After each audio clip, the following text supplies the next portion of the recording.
Welcome back to the Finding Flow podcast. I just want to take a quick second to thank our sponsors, the Inflow Wellness Academy, located in Plymouth, Michigan. They offer some amazing services that can help you better achieve these states of flow by optimizing your health and your wellness. Their services include personal training for general population, for athletes, for just about anybody.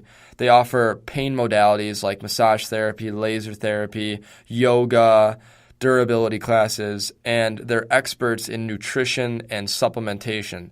So if you're really looking to take your health and your body and your wellness to the next level, that's the place to be. That's the place to seek out. You can find them at inflowacademy.com. You can find them on Facebook and YouTube at Inflow Wellness Academy and on Instagram at Inflow Academy. So without further ado, let's go ahead and get the ball rolling. Everything changes.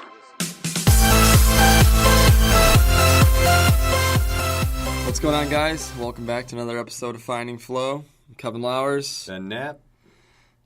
How's it going, man? Another day? Yeah, another day and another podcast. Yeah. Another conversation. Actually, I'd really just rather call it a conversation. That's basically what it is, yeah. And we're just showing up every week. And I think when you and I chit-chat, we may start on a topic and then we bounce off about 16 different walls. We talk about golf and then all of a sudden there's a Trumpism in there somewhere, but this kind of keeps us on task. Hey, it's all interconnected in some way or another, right? I'm hoping to learn something. Yeah, man. You gotta learn by linking something you already know to it. Isn't that the best way? Yeah, and you sit there and talk and record it for like an hour and find out if you said anything worth listening to. So hopefully we say something that's worth listening to. You know? That over the next at least 55 more minutes, that's going to be our hopes for anybody listening, is that you just picked up on, out of 55 minutes, one thing. Maybe even our comedic nature, our exceptional humor. They always say that there's a reason why people on the radio are on the radio, because they're usually, fucking ugly, but that's not the case here. If we had cameras, man, if we had video cameras, we wouldn't have to say anything. No, we would go from 5 listeners to at least 5 million overnight. We'd probably go from, the inflow, what's the name of our podcast? Finding Flow. Finding Flow. We'd probably go from Finding Flow to just hot bods. Hot dad bods. Yeah, right. Dad we bods. are dad bods. We're both dads. Oh, my gosh. Yeah. I had a client laughing earlier because she was doing some band work or whatever. So when the band collapsed, it got really loose in the middle. And I said, yeah, just you want to stop it just short of this point right here where it turns into old man ass. And I couldn't get her focused again for like 5 more minutes, because that's what happens when you get older. That butt tucks under and it just becomes skin. So I'm really looking forward to the aging process. Everything's still tight with you. I'm starting to notice.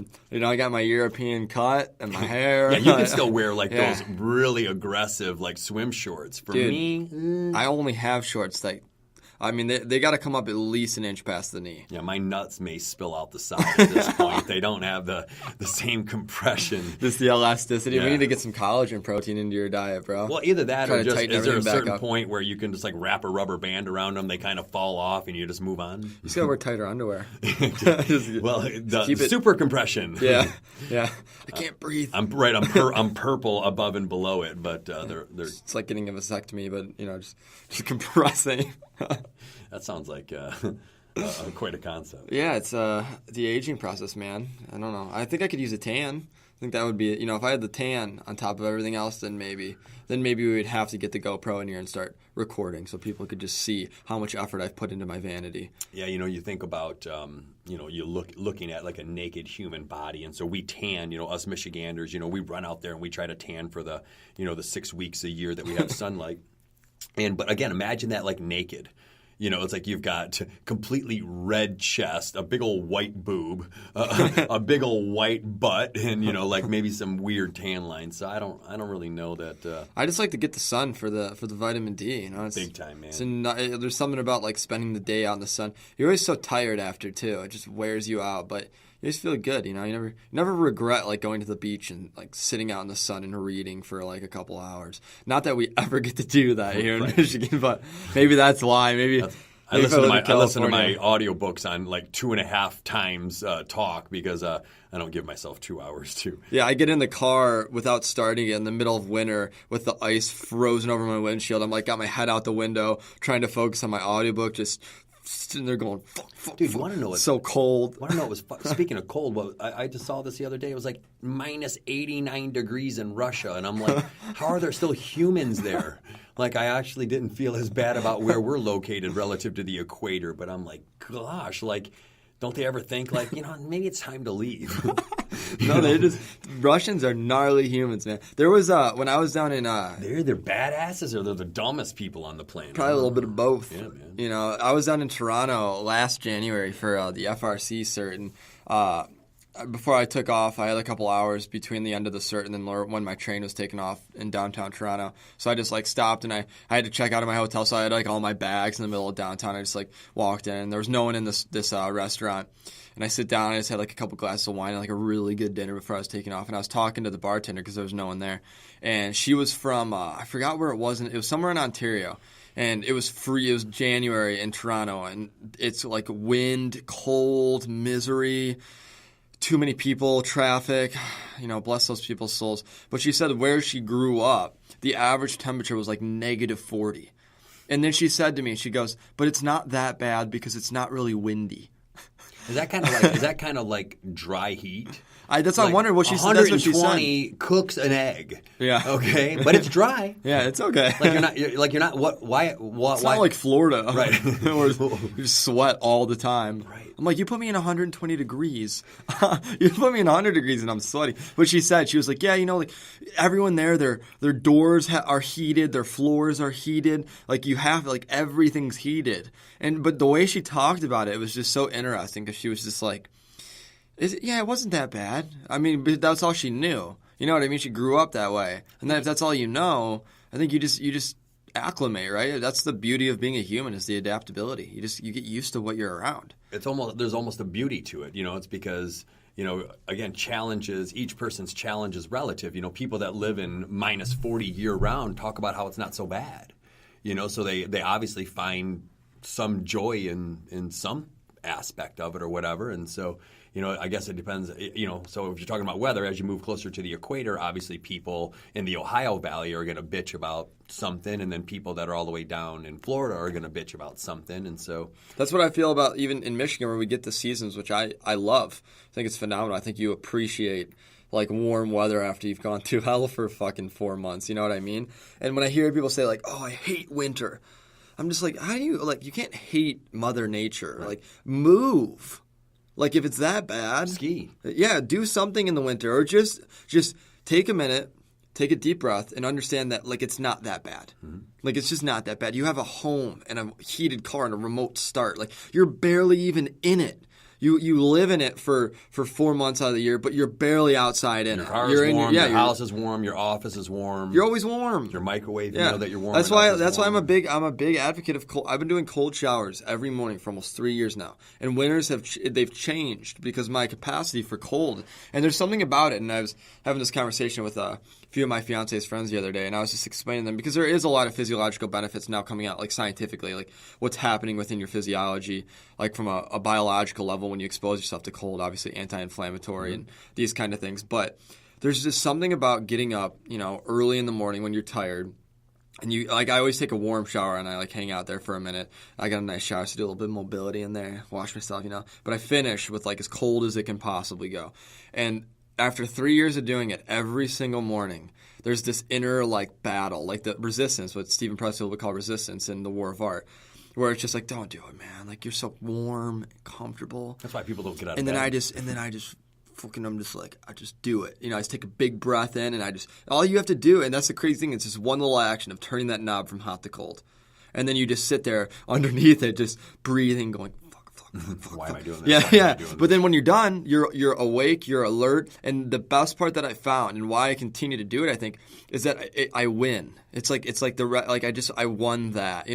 Anytime I get out of the shower and I don't do it, I think about it all day. I think about how I just lost that simple little inner battle. It's no different than avoiding cleaning the kitchen. You could set a bomb off in my kitchen, and it's not going to take me more than 15 minutes tops to still clean it. I can't spare that for my clear-headedness.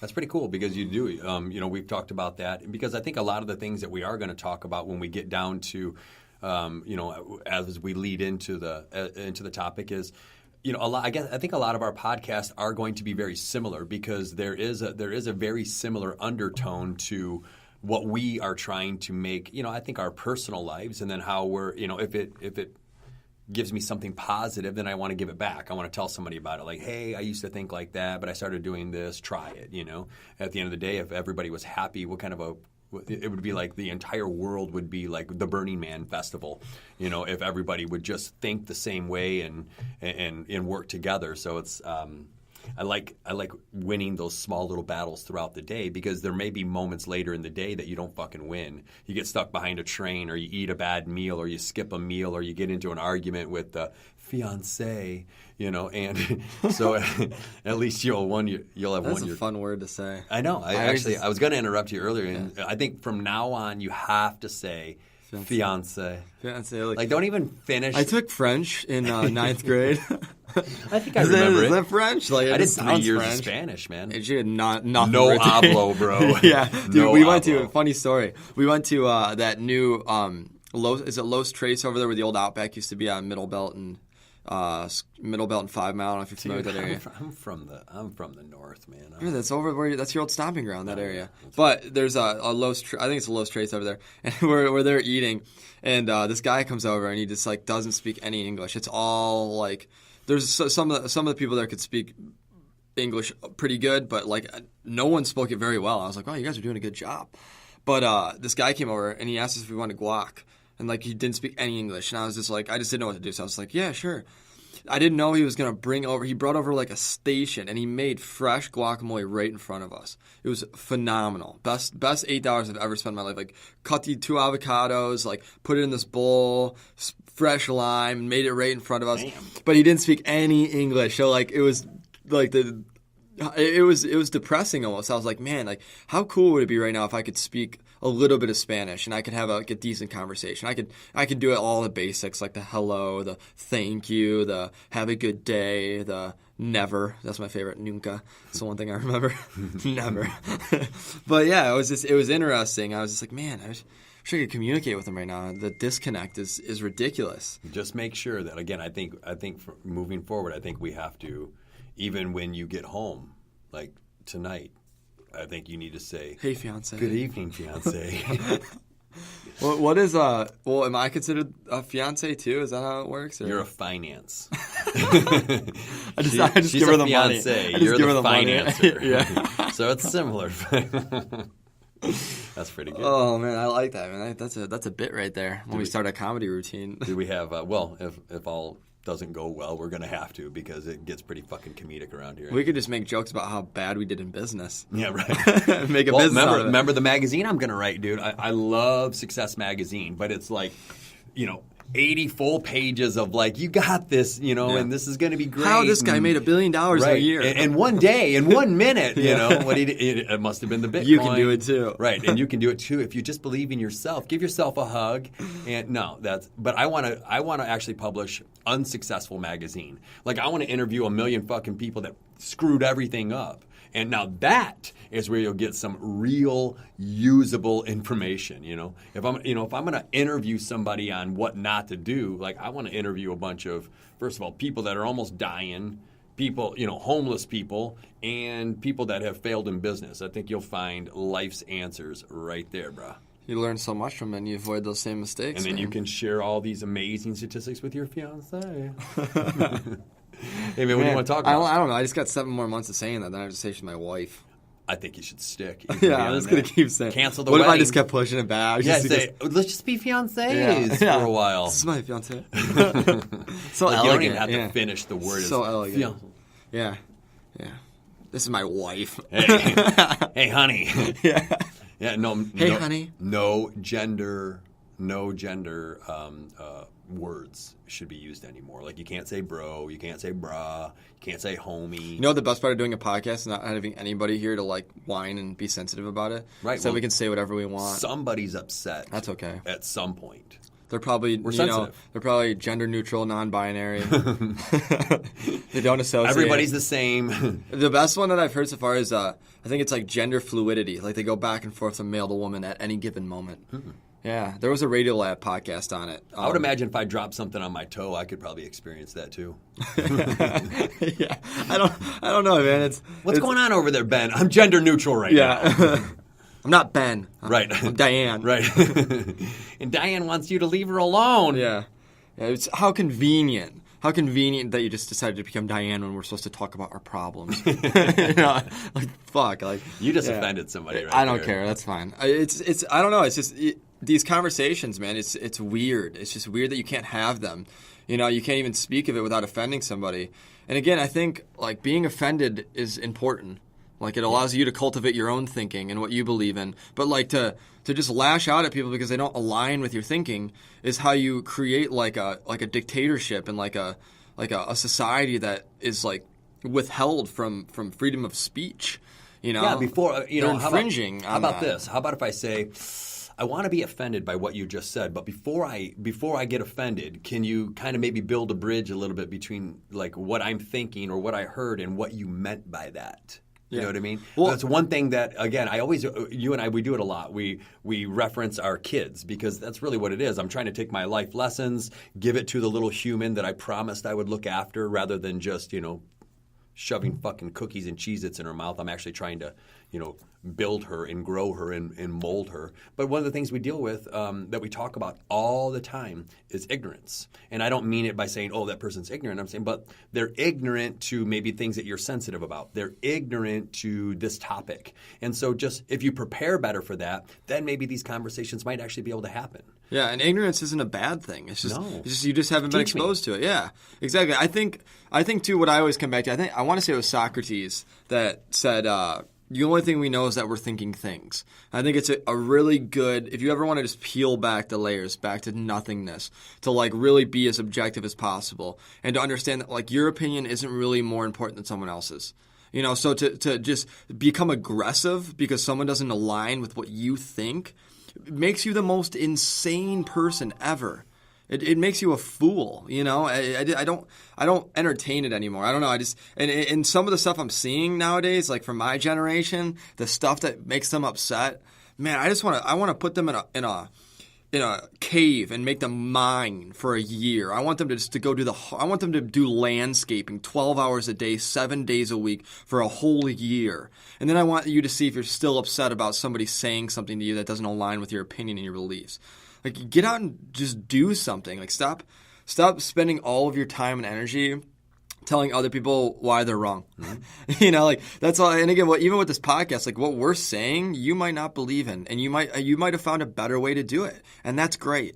As we always reference, I love eating cashews, but if my buddy Kyle eats them, he will die. There's a lot of subjectiveness to this reality. So the way you're doing something doesn't have to be the way someone else does it. And I think there's principles, and I think that's going to kind of segue into what we were going to talk about today, which is the principles of life, the baskets of life, filling them for a well-balanced life. And as you get older or as you get more responsibility, those baskets shift. What you might have put all your eggs into when you were 16, you can no longer do when you're 40 because you have responsibility, you have bills, you have a fiance. You no longer care about having 22-inch biceps. And also the basket's full. Yeah. You can't stuff any more into it. So that energy has got to go somewhere else, or that basket's got to fill another basket. We talked about a client that we had earlier today. They're worried, the linear nature of developing the mind, or the linear nature of developing an athlete, meaning if you want somebody to be better at basketball, well, you've got to, I think, I forget the book I read it in, but they were talking about, I think it was the 1,000 free throws a week or 1,000 jump shots a week. That's the number. That's what we're going to do. So each week, outside of practicing games, you got to shoot 1,000 more shots. And then if you don't win the championship, well, all of a sudden now you're all right, well, next year it's going to be 2,000. And then when you finally win the championship, for whatever reason, maybe you had a better talent pool, you're that's the number. Okay, we practiced 3,000 extra jump shots a week. We won the championship. That's the number. And so when would that number ever shape? When would it ever shift? Again, so is there other ways of creating better athletes besides just the linear nature of keep shooting baskets, or if you're a baseball thrower, just keep practicing pitching. Everything is linear. So at what point can we say that baseball or that basketball cup is full?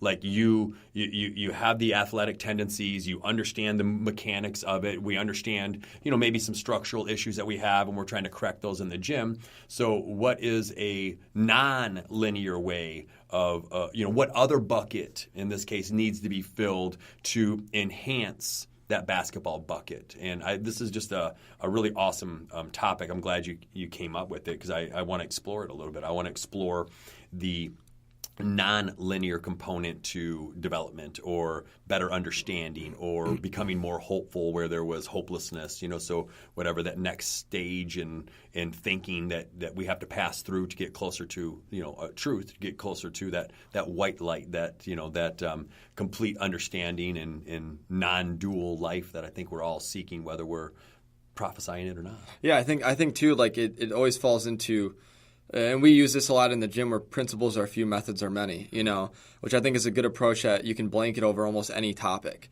And I think especially this topic is that there are definitely principles you need to follow.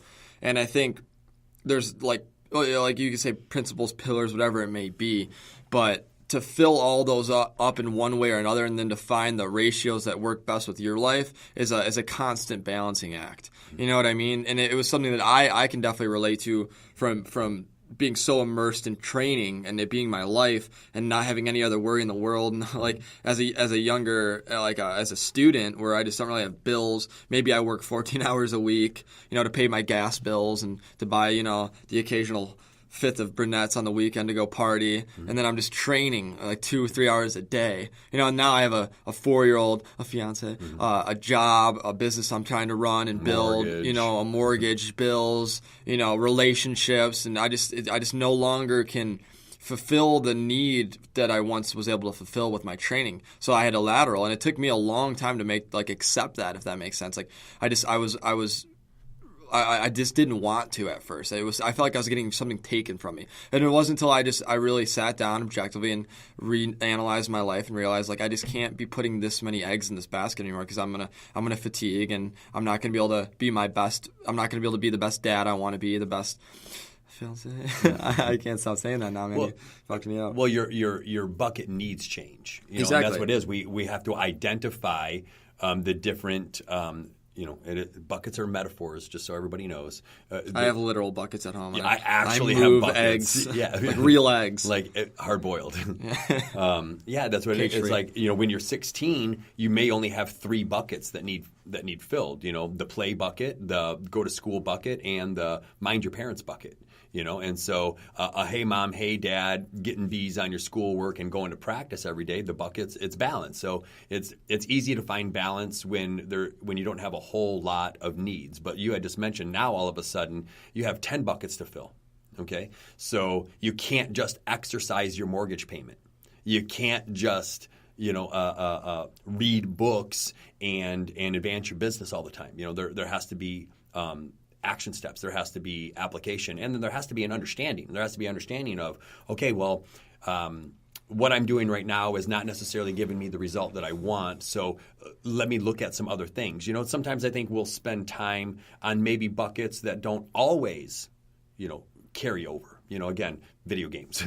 You can play, but maybe for some people, depending on maybe their engineers or they're artists or they're trying to be creative, so video games can maybe inspire. But it doesn't mean if I spend 10 hours a week, playing, NASCAR on Xbox or whatever the game stations you kids are playing these days, I don't know how that's necessarily going to improve my bottom line unless I was playing it, say, with my daughter or my wife. And so now it's time well spent. Yeah, or if it's just relative and you're already financially secure and you have 10 hours a week and you just want to mindlessly do something. You just want to enjoy it, which is fine. I think when it comes to finances, there's a book called I Will Teach You to Be Rich by Ramit Sethi. It's really cool, actionable, easy to follow book on finances he doesn't really talk about stop buying the coffee. He just talks about if you love the coffee, then buy the coffee. Absolutely. Just have that conversation with yourself. Get all your debt resolved and then say what do I like? And if you love to buy $150 worth of shoes every month and you can easily justify it financially, then buy your shoes. That's great. That's what you like, and don't worry about what other people say. If someone can't afford it and they're like, oh, you buy shoes every month. It's like, well, that's the only thing he buys. He loves it. He doesn't do anything else. That's the one thing he does, so it's fine, And I think you can take that and spread it into like any area of life, as long as you can find the ratio that fits you, which is, I think, like I said earlier, a constant balancing act. I think that self-analysis constantly allows you to keep the buckets, relative to your needs. And if you don't have that ability to be objective and, to be honest with yourself, which, again, like I said, took me a long time with the training. Like, it took me a long time to go, like, I can't be in the gym 2 hours anymore. Like, my business is failing because of it. I'm not the best spouse. I'm not the best dad. Like, and it's just like, it just got so tiring. And then as soon as I kind of just reanalyze, I spend no more than an hour in the gym, and I work at a gym, so it's convenient for me. But now all these other things, it feels more balanced. It feels like I'm in a better state of homeostasis. What sucks is when people spend time on something, because again, we're talking about, we'll talk on a few things, but again, like the non-linear aspects of things is when you spend time doing something and then you regret doing it. Like, so you've actually, done something, you're doing something, you're spending time on something, and then you have nothing but regret even while you're doing it and then after. To your point, like, it's okay to play video games if you just got done working 70 hours over the week.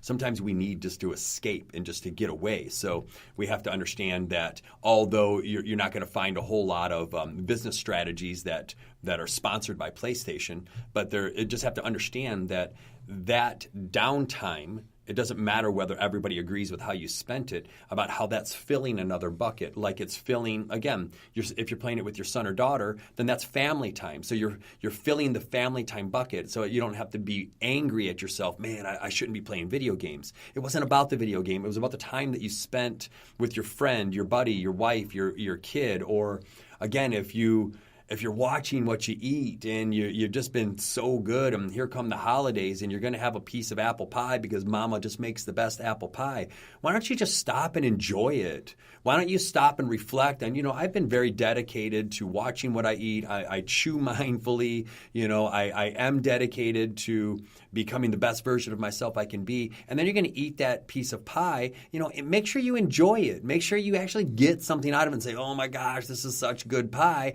rather than eating the pie and saying, I should not be doing this. I shouldn't be here. It's like, so that's what the bucket theory is all about. It's like, I'll take it a quick step. And if the people that are listening can imagine this, I did this to my daughter when she was really, really young. I was trying to explain the bucket theory to her. So in this case, I think at the time, it was about eating more vegetables. Okay. So what I did is I turned the sink on. I had a little bit of water coming out of it. And so I was describing, as the water was filling this cup, slowly. So it gave me time to kind of talk a little bit. I was explaining to her why vegetables are important, how they come from the earth, how the body can recognize them. It's good for healthy bones, good teeth, everything like that. Then all of a sudden, the cup started to fill up. And so as it was getting ready to kind of spill over, I had another empty cup and I put it underneath it.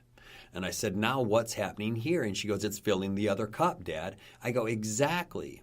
So how this cup, how we continue to again eat our vegetables and eat our clean food, now the cup that it's filling below us is we don't get as many colds anymore. We're not as sick as we used to be, And so now all of a sudden, so we start talking about that next bucket that's being filled. So then as that glass filled up, I put another empty cup underneath it. And so I was showing her how good, healthy behaviors fill many different buckets in our life. Okay. I think I love that analogy because I think it's the first one. Mm-hmm. I think when we speak to our health and we talk about being selfish, and we always talk about how, like, at some point in your life, sooner than later, health will be your number one priority. Whether you decide to be reactive or proactive, that's up to you. But I think you hit it spot on with that being the first cup, because when you're healthy and energized, you put more effort and focus into everything else in your life. It's the lead domino. It has to be the lead domino. You know what I mean? So it's a very cool way to go about that. Really simple. Think about that with my son as we continue to try to convince his little brain of the importance of these things, and try to shape him into a good conscious entity. I had asked somebody, one of our clients, we were just having a general conversation, and she had talked about, I forget exactly where the conversation was, but she talked a lot about how she can be counted on at work, and how she, if even though she wouldn't be happy about it, if they called her and asked her to come in for overtime, she would do it. And so she regarded herself as a team player, But in the same sentence, she also, was describing it how nobody else seems to be pulling their weight, and how there never seems to be any positive reasons for it, besides getting some overtime, that she's still not appreciated any more than she was, and she doesn't feel any more value to the team than she did before she took it. So I just said, well, would you get fired if you didn't accept the overtime, or if you didn't come in for the extra days? And she says, well, no. And I said, well, then what is your motivation? Like, why do it? And she goes, well, just because I want to be somebody that's counted on. I said, okay. Well, then why don't you just put a period there? Okay, and then why don't you allow this action step that you're taking, in other words, being reliable, being a team player, and understanding the objectives of the people that employ you, and then allow that to fill other buckets in your life. Yeah, you may be tired, and you may have rather have stayed home and watched some Netflix or something like that, but just allow the action and the step that you took, again, to be the person that you obviously are very excited when you describe yourself that way, and why don't you allow it to fill another bucket? Why don't you allow it to fill that team bucket, and that I can be counted on? I said, you can't finish the sentence with talking about all the other weak people surrounded by you, because those people's weaknesses or inability to take all these extra shifts have actually made you feel better about who you are, and it's actually allowed you to elevate your game, right? So now they do look at you as somebody that they can count on and somebody that they can rely on. So that's what I'm saying, just like that piece of pie,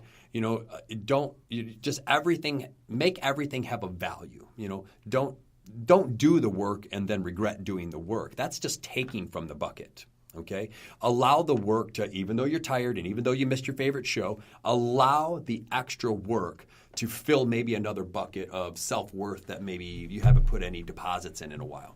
You haven't put any eggs in that basket a little bit. So I just think there's an opportunity in everything to fill even maybe the buckets that we don't know are filling. Again, just finding some form of joy in every action that you take, and just believe in how somewhere karmically it's creating some sort of a balance.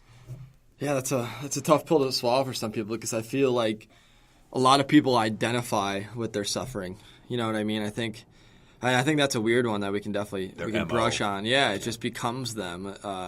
I think you see this a lot, and I think we might have talked about it a little bit on one of the other episodes, but I've noticed a lot with anxiety, where it's like when someone says that they suffer from anxiety and there's kind of that group environment, people will like one up the other person with their anxiety. They'll be like, oh, well, I suffer from anxiety too, and it becomes this really weird cult-like feeling of like, oh, we all have anxiety, like who has the worst anxiety, and you identify with your anxiety, and then it allows you to just never have to do anything. And that's why I understand people have struggles with this, and I get it, and I want to be empathetic with that. But at the same time, I wonder how many of those people are just, it's a cop out, like you have to make an important phone call. Oh, I'm just anxious, I can't do it. Oh, you have to go do this. Oh, I can't go to that event. I'm anxious, I can't be there.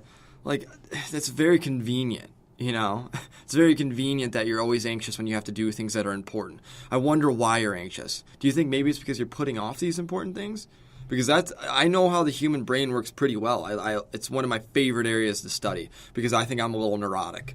And I had to figure out why my neurosis is at an all-time high at 23. And by learning everything about it, I was able to better articulate and deal with my own struggles when it came to these things and these situations. And pretty much every piece of data that I've been able to cultivate has been that anxiety is fear. But it's easier to say, oh, I'm anxious, than it is to say I'm afraid. That's a very hard pill to swallow, to say I'm afraid to do that. We've talked about this. Mm-hmm. I still have some of these fears, like little phone calls. What's the worst that happens? They say no. Mm-hmm. And I hang up. Thank you for your time. But for whatever reason, and I could sit there and go, I have really bad anxiety. It's my anxiety. I just can't do it. I'm debilitated by my anxiety. You know what cures your anxiety? Action. Action does. So yeah, it's an interesting thing where we attach to these negative outlooks on ourselves, and they become us. I've been suffering for so long in my job, so it's just me, and I'm okay with it. And that's the thing. They sit there and they bitch about it for 20 minutes, and they go, "But I'm fine with it." I think I like that. I like you talking about anxiety because I want to go back to the one cup filling the other cup because we use the vegetable analogy, but so I guess my question, kind of feeling like I know how I would answer it, is every bucket can overflow. Okay, so even negative buckets. Okay, even that anxiety bucket, if we are constantly putting deposits into the anxiety bucket and then it gets full, it's going to overflow. So where's the flow go? Depression.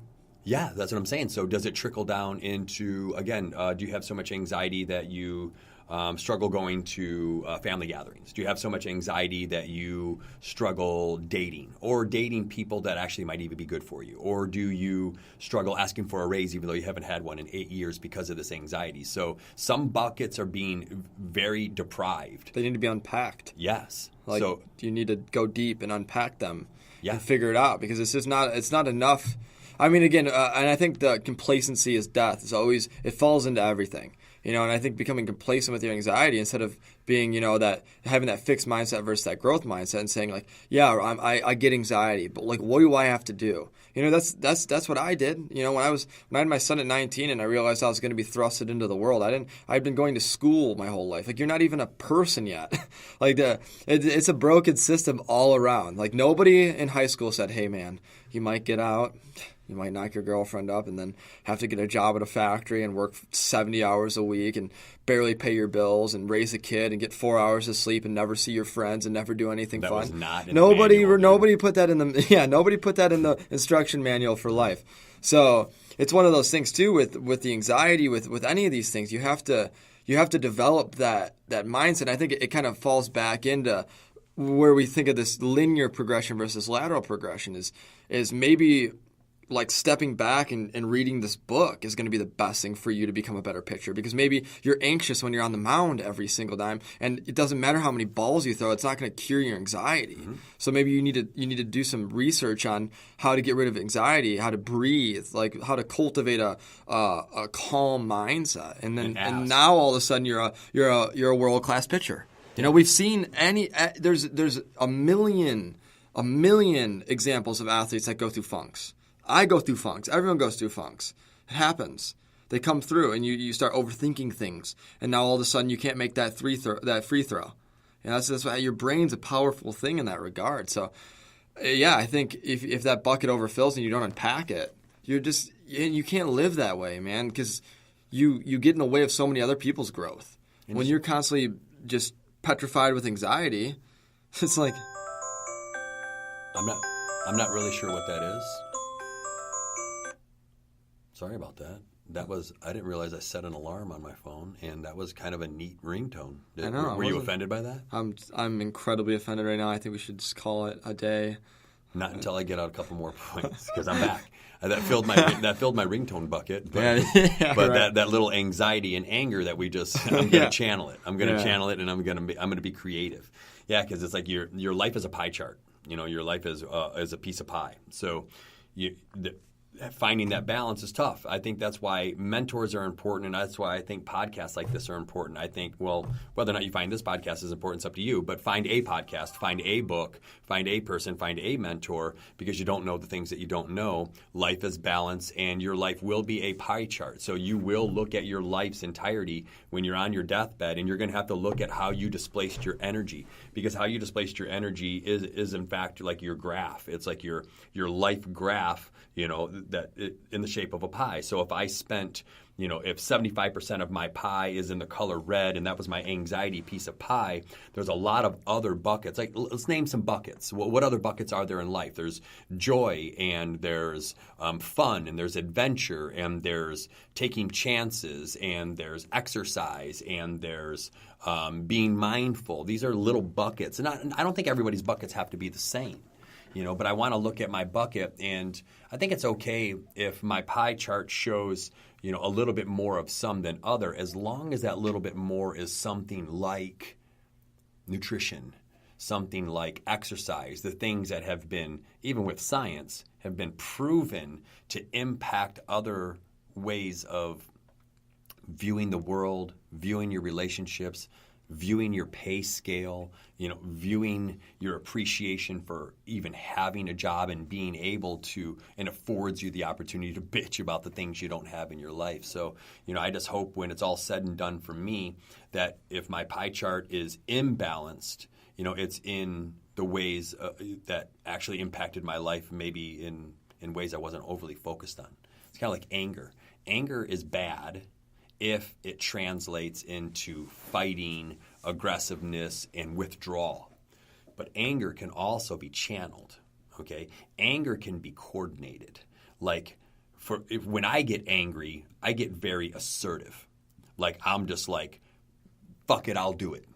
And then I really get into mode. It's not one of my better qualities, but it's better than me slamming the door shut, pulling the blind shut, and going into my bedroom for 5 hours. Like, if I get angry, I'm going to knock out 5 emails. I'm going to get an exercise. I'm going to get a workout in, and I'm going to pound down some red meat like I'm a wild animal. So I've learned to better coping mechanisms. Yeah, man, and again, but I didn't know that before, So that's the beauty of growth is amnesia for the way I used to think. So yeah, and I think it's interesting because I always like to use the example of like the tip, like, or I don't want to say the typical, but just like a college kids that finishes college, can't really get a job, living at home, and like just the nature of that lifestyle. Like, so I always break it down like, okay, you go to bed at 3 a.m, you smoke weed all day, and no, I have nothing wrong with any of these things, and again, in filling buckets, right? Everything can be too much. So you stay up till 3 a.m. every night watching Netflix Stone, and then you sleep until noon, and then you get up, and maybe you work 20 hours a week at a job you hate, and your parents are always on your ass about, getting a job with your degree, and you eat like shit, and like you're a little out of shape and overweight, and your friends suck too because they're doing the same thing, and then you tell me you have anxiety and that you're depressed and can't find a good job. And I just literally want to with these people, and I've had, and again, I'm 23 years old, like I've had this come to me in a lot of circumstances, and I always try to lead with my empathetical foot, but it's getting closer to just a swift elbow to the forehead, just to knock them back into reality. But I always just want to take a piece of paper and go, okay, here we're gonna do a little exercise. We're gonna break down. We're gonna write down your day and exactly how they unravel, and then we're gonna look at it and we're gonna say, like, if you looked at me right now, would you be happy with this? All right, now let's write down what you would if you lived a perfect day in your perfect life. What would it look like? Mm-hmm. You know what I mean? I'm like, and then compare them. And then think about what are you doing every day to allow yourself to get from here to there. I mean, it's that simple to get started, and it amazes me. And I don't want to beat the anxiety horse down in any way. Jesus, dude, I already forgot my thought. It's gone. See you later. Distractions. I'm pissed. No. Well, let's see if we can channel that. Yeah, right. Let's see if we can channel that creative anger. Well, you can. Even my voice is rising as I speak about this topic because it irks me, man. I don't know. I think we all have a Stoic philosophy puts this into perspective really well. Like there's a reason you're here. You know what I mean? There's a purpose. And like when you wake up and you don't do anything, you're a rotting apple on the ground instead of one that's like, growing on the tree, ready to be fresh and eaten. Like you're not contributing anything. Like what are you doing? You have a duty. You've been blessed. Like if you're a white person born in America and then you tell me that your life sucks, what the fuck? Look around. Are you kidding me? If you're any ethnicity and you're born in America and you live in America, yeah, sure, if you're African American, if you're Mexican, if you're fill in the blank, maybe you're a little bit more oppressed than the powerful white man, the privileged white man. Mm-hmm. But you still live in America. You still have the same opportunities with a little bit of racist bias that still lingers in the aftermaths of what went on 100 years ago. But for the most part, we're all pretty progressive. Everyone knows that the black person is as capable as the white person. I mean, let's not kid ourselves. Mm-hmm. Like any little bit of us that is racist, I mean, it's a small minority, and they're just stupid humans at this point. You know what I mean? Like that's just a stupid person. You have 330 million people. Of course, a million of them are going to be racist. Like, why are you still upset, man? Like, why are you so upset? So to be upset about your life, as you're sitting in your air conditioned house, you know, with all your bills paid because your parents are nice. Yeah. Just fucking pat yourself on the back and be grateful and get your shit together. Yeah. How do you take how do you spend some time figuring out, you know, your pie? Like, how do you know where your energy is being displaced? Because again, we're kind of zombies most days. You know, we're on that life hamster wheel. You know, Monday becomes Thursday, becomes next thing you know it's Friday, and then it's Saturday, and then I sleep in. Next thing I know it's Monday, and I'm dreading. You know, so how do you sit down and actually try to figure out, you know, where am I spending the majority of my energy, and how, you know, where is that leading me? You know, how do you start? You know, where do you? Well, I would say to start, there's obviously, again, a few basic principles that have to be met. I mean, when your battery's overflowing because you don't do anything physically, like it's gonna be a very negative effect. It's gonna poison all the other aspects of your life. You're just gonna be more irritable. So I would say, like, just as a blanket statement, like, take care of yourself first, whether that's eating healthy, moving, whatever you got to do, right? But I think something that I've used really well in these last couple of years that I didn't when I was younger, and I don't think you know and even think about it when you're younger, but there's like this really strong internal like clock that like tells you, like, and I think that's what a lot of these like illnesses are mentally. I think a lot of what the depressions, the anxieties are those internal clocks screaming out, you're not happy. Like, you know what I mean? Like, very rarely is someone just got like issues in their brain chemistry that's leading them to be depressed all day. Of course it happens, and I'm not going to discount it. But I think for a lot of people, it's just they're not fulfilling what they want to fulfill in their life, and they don't really have a system or a way to kind of get them from A to Z, you know? So utilizing that and understanding that, like, at the end of the day when you do your analysis, saying, like, am I happy? Just asking that question. Like, start there. Am I, like, and then from there, you know, obviously break it down into how many times in my day do I look at somebody and tell them about my problems? You know, and then break it down from there and say, well, what am I complaining about? And then break it down from there, and then what about what I'm complaining about is really the root. You know, maybe you get to the fact that your employer is a fucking cunt and, like, you can't deal with them anymore, but you do, and you've been doing it for 20 years. Like, that's not good. So maybe you got to find a new job or get transferred to another department. All things that are incredibly feasible if you really put your effort towards it. Yeah, I think our last podcast was on buy-in. You know, even life has to be bought in. You know, I love what Gary Vaynerchuk says. He's like, do you realize, like, it was a 1 in a trillion chance that you were born? Like, there was so many other sperm that got passed by, and then that's the one that came out, because not every sperm in mama's belly was going to come out to look exactly like you and think the exact same way and live the exact same life. Everything is random. And so I don't know. I love that. I love math because it's such a huge number. Like, when you think about something being a light year away, you know, like out in a different galaxy, like, that's immeasurable to the human mind. How far would light travel in a year? Right. Turn on your flashlight in a room and see how fast it goes across the room. Yeah. It's right. And that's what it is. I mean, you know, like, life is a blessing, and I think we do have to start with some very basic data on how unlikely it is that we're even here bitching about our terrible life. Again, you had said it. Maybe you do need to compare yourself to someone who actually has struggles, and maybe that will kind of, first of all, start from a nice fresh frame. You know, a nice fresh frame, and you know, with the pie chart, with the life pie chart, I don't have it figured out because I know that my chart's going to continue to change. But you don't know the things that you don't know, and you have to use things, like I said, these podcasts, a book, a therapist, a friend, a mentor, a father, a mother, and listen and ask them, who am I? You know, how do you see me? You know, what do they say? You're the average of the 5 people closest to you.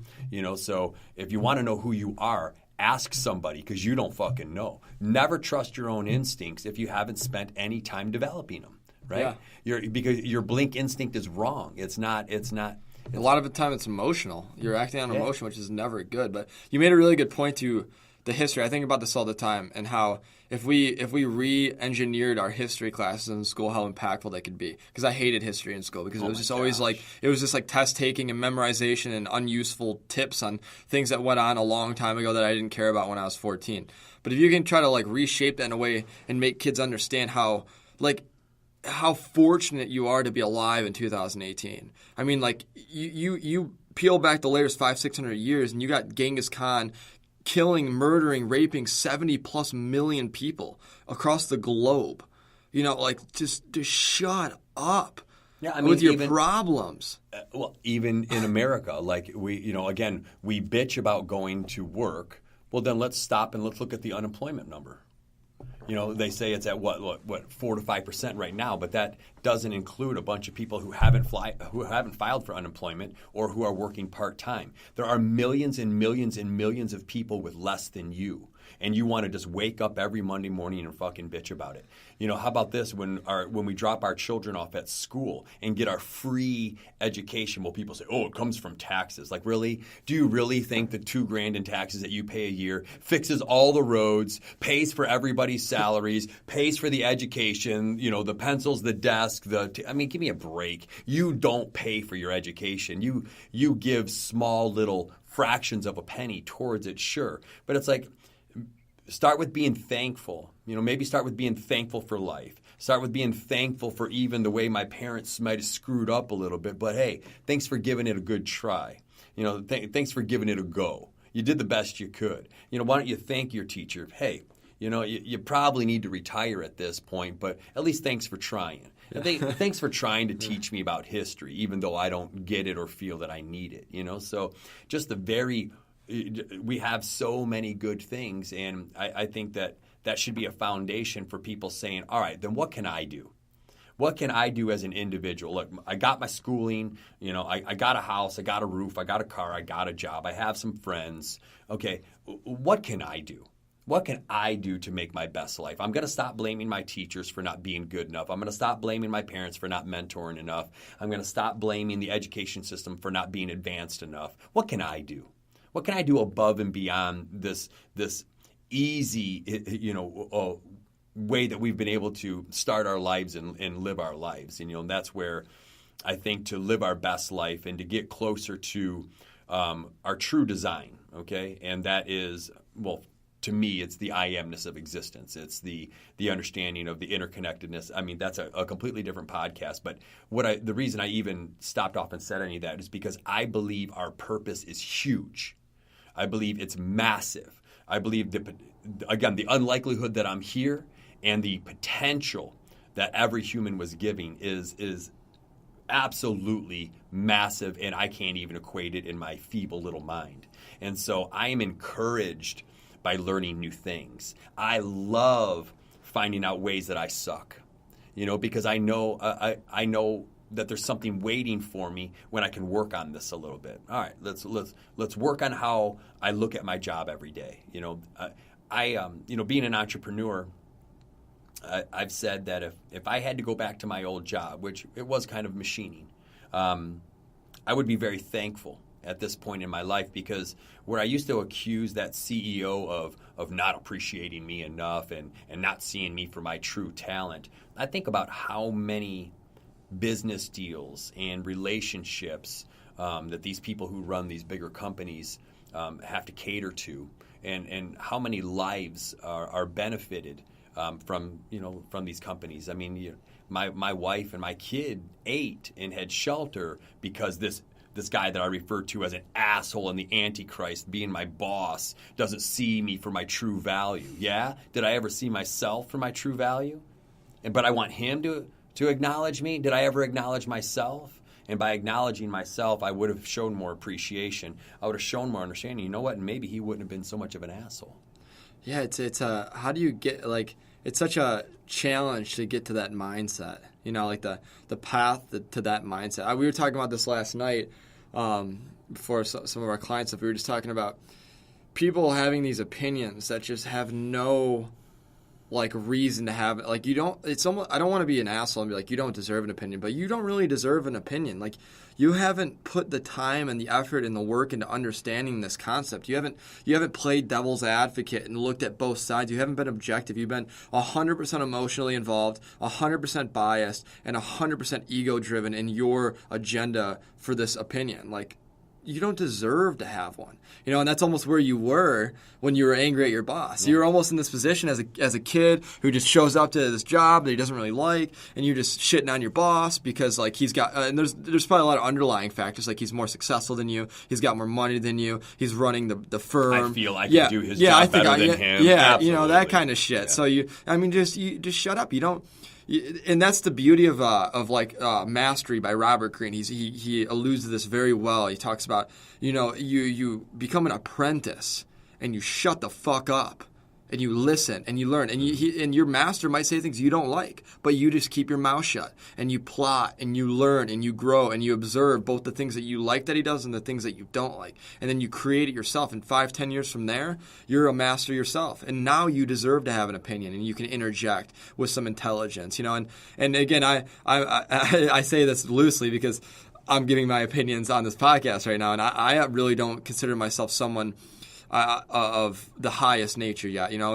I hope in 10 years, 5 years, I'll really have this stuff shaved up, and I'll be able to give you pieces of information that are way better than they are today. But again, I think what this does for me personally is allows me to shape my beliefs and opinions in real time, speaking to an audience. There's something weird about like knowing that people are going to be listening to this. It allows you to kind of shape what you're trying to say a little more openly and trying, I guess, not to offend people. I think some of the conversations me and you have in our own free time would probably put us in jail. But but that's the beauty of being able to have the closed door conversations with people. Like, well, I would kind of see you as a mentor, and I'd hope that I play a role as a thought provoking person for you. So it allows you to have these crazy conversations, and then here we get to actually dig into them in a little more user friendly way, if you will. More depth, yeah. Just kind of basically make it make it 3-dimensional, and a lot of thoughts are very 2-dimensional. It's or 1-dimensional. The I dimensional. I want to give people some. Again, I think if anybody's got any takeaways from this, it's really about self-analysis, and that's a very tough road to be on. Sometimes it's a slippery slope, sometimes it's a very bumpy road. But why else get out of bed? Why, I just want to get it. I want to have many, many moments. And as I get older, again, like we said, when we were 16, maybe there was only 4 pieces of pie. So if I would have moved on or transcended at 16 years old, my pie chart would have been very simple, and I probably would have been looked at okay. I probably would have been looked at as I lived an okay life, But as I'm going to be, how old am I going to be this year? Well, somewhere in the mid-40s. I feel like there's many, many pieces of pie now. Now they're all like slivers of pie. So as I grow and as I think and as I contemplate and as I desire, again, for more understanding of why we're here, more understanding of why I do what I do, more understanding of why I have the relationships I have. I embrace the psychoanalysis because I despise the man who is no smarter today than he was yesterday. In other words, with knowledge comes ignorance. You realize how little that you knew when you learned something new, right? Always. So every day I feel like I'm adding another piece of pie. So I don't know how it's going to look at the end. I don't know what's going to equate to balance. Do I ask myself that? Do I ask the people around me? But I just want my willingness to grow to be a part of my pie. I want my lack of understanding to be a part of my pie. I want I don't have everything figured out bucket to also have some moments. I want to put deposits into the unknowns. I want to put some deposit, like, is there aliens? I don't know.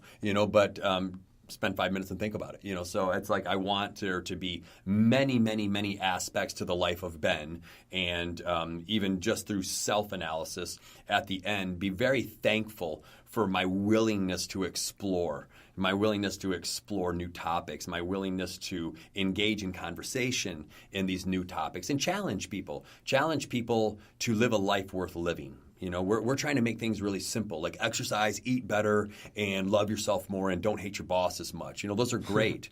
But if you can get there, more doors open. Always. You get to go to the next rung of the ladder. And then now the thought gets a little bit more abstract again. So now we've evolved past the eating, the discipline, the mindful approach to each day, and now maybe we're looking at being more helpful, being more charitable, being more loving, being more appreciative of our relationships, and even the ones that we no longer have. It's like when you don't have the friends that you had when you're young, that's okay. Because that just means people changed. And I think another big piece of that is that we didn't talk too much about is the sacrifice aspect. It's like if your pie, or let's say cheesecake, if you've been filling it with cheesecake all this time and you love your Oreo cheesecake and you're unwilling to try any other cheesecake because you like Oreo so much, like you might just live your whole life arrogant and stubborn and closed-minded, and it could be the worst thing that could ever happen to you. Mm-hmm. Or if you just decide to take the leap and, you try the strawberry cheesecake and then you find out you like it more than the Oreo. And then now the door's open. Now you go, oh, man, like... Yeah, I tried. We all know that person that's just unwilling to even have a mild sense of open-minded. It's like you have a conversation with them, and they're just not listening there. They're just waiting to slam you with their point. To answer. Yeah. Two different types of listeners. Yeah, 100%, man. So I think that's another important aspect is that, as like you said, as those slivers become smaller and smaller, you have to understand that you can't keep up with all of them. Mm-hmm. So you have to decide, and sometimes those decisions are hard, like you said with the friends. Like, if this friend is constantly making your life worse, but you guys have been friends since kindergarten, that's not an excuse to hold on to them. You can't let the nature of the length of your friendship dictate your future friendship. We are a numbers. We are, thinking, Well, even I'm planning a wedding right now, and there's this weird just like, oh, well, they invited you, so you have to invite them. Like, no, I don't. No, I don't. They didn't have to invite me. I didn't want to go. I wasn't mad that I was invited. Yeah, but, thank you for inviting me. Yeah, it's just one of those things, but it's just there's that conformity aspect. You said I was invited, right? I don't know. If your phone goes off again on this podcast, you're probably fired. not. Yeah, probably not. You're not. Hey, that just saved me. What was I going to give you? $40? It might not happen just because I don't want to call her my wife. I just want to continue to call her my fiancée. Yeah, I'm going to walk off the altar because of that. Like, why did you walk away? I just don't like the word wife. It just doesn't work for me. Good. So let's sum it up. Let's wrap it up. I think so. If you have never analyzed your pie may only consist of maybe 4 pieces. Find out what they are. Who are you? Write it down. I love journal. Yeah, I was going to say journal. But the emotional journal, like even on food logs that I have people do, I try to ask people, well, write down how you felt. Like if you said I had a meal well, how did you feel when you woke up? How did you feel after you ate the meal? How did you feel before you ate lunch? How did you feel after lunch? Feel. So write down your feelings and analyze your pie a little bit and look at somebody else's pie chart. Look at somebody who's standing next to you. Do you like them? Do you admire them? Find out more about them. See some things that they might be interested in. If they're charitable and you've never been charitable, then let's maybe look at that charity. Let's maybe see if that fulfills you. Maybe go do something for somebody or donate to a cause or something like that and see if that charity pie is important to you and see if that can help start building out, your personal pie chart. So journals, write, read, ask questions, but again, it's 1 in a trillion, man. It's 1 in a trillion. So count your blessings. Give the life a go. Give life a go. It's worth it. You can always find solitude in that if you're listening and you live in America. Just anytime you start losing your mind and getting upset and being, self-destructive to yourself, just say, I'm doing pretty good. You could have $40 in your bank account and you're doing good. You're richer than most people. So I think that's a very important aspect to this whole, bucket idea is that you just have to first be okay with your life and find that solitude within yourself and then understand that you are like a blessing, you're 1 in a trillion. So take that and then run with it, Yep. Analyze. Be the hero of your own movie. Analyze, laugh, and love, man. I think we could do a whole lot worse than that. Again, when you're analyzing yourself, you laugh about the things that you actually suck at and love the experience that is life. So, we do these podcasts. Not only we're not trying to necessarily be authorities on certain matters, but I think. I use this as, again, just trying to put my thoughts out there. And I just use this hour that we spend together to just kind of, again, roll some ideas around in my hand and look at them 3-dimensionally and just kind of like just work through some shit on my own. I always take a take away from our talks. Always, man. I bring something home with me. And I feel like what we're creating here, and what I for myself personally, I think you can attest to this too. But a lot of these things that we talk about have just had a huge impact on my life. I mean, I consider myself a very happy person. I'm very self-motivated, and these aren't things that I just was. I wasn't just born happy, self-motivated, able. You cultivate everything with your mind. It all starts there. That's another big part of Stoic philosophy is that you could lock me up physically, but you can never lock up my mind. I always have control over my thinking faculty, and getting distracted is my own fault. Getting my inability to take action is my own fault. So starting with yourself and realizing that, and again, I'm just 23 trying to figure the world out, and we're just kind of talking about it.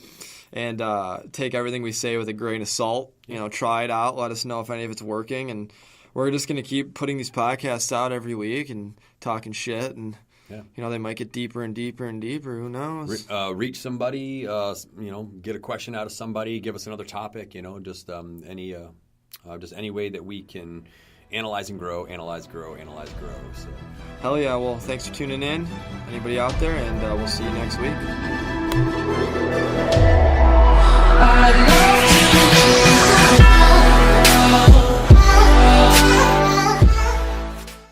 Thanks again for tuning in, guys. Just want to give a quick shout to our sponsor, the Inflow Wellness Academy, located in Plymouth, Michigan.